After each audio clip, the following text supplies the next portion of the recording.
The village of Maniari in Nepal's southern plains is in mourning. A young man from the village, Dilip Chaurasia, had been shot dead. He was studying to be the first qualified engineer from his village, and his family had high hopes for him. My son got first division in the 10th grade. Then he got into engineering. I had hoped that he would be able to go and work in the government. We had taken loans to educate him. Now our hope is gone. 5 young men died and dozens were wounded when police opened fire on protesters in the city of Birganj.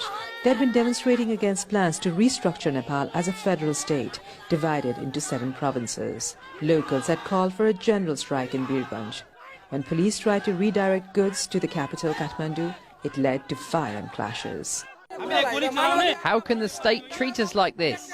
Shots were fired at this hospital on Tuesday, wounding many, including health workers.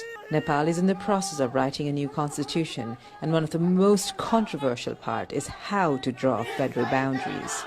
The bodies of the 5 young men were finally released. Locals here have been parading the bodies of the 5 young men across the district of Parsa as well as back to their villages for the final goodbyes. People here are emotional and angry. They say that the police used excessive force and the state has deliberately ignored their grievances and demands. In the same village, as the body of 24-year-old Dharam Singh is taken to his house, neighbors can hardly contain his distraught mother.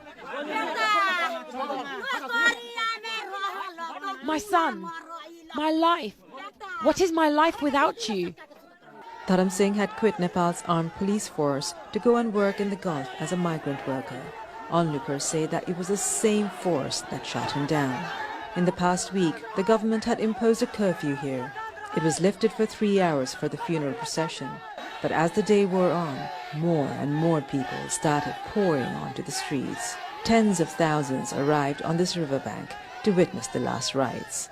We don't want any talks with the government. We want implementation of what has been agreed, and we want constitutional amendment. We have elected politicians from 22 districts, but nobody has come here for us. Villagers from different religions, castes and communities have all arrived here in solidarity. And as the bodies are taken to be cremated, the crowds are in no mood to compromise. Sabina Shrestha, Aljazeera, Birganj, Southern Nepal.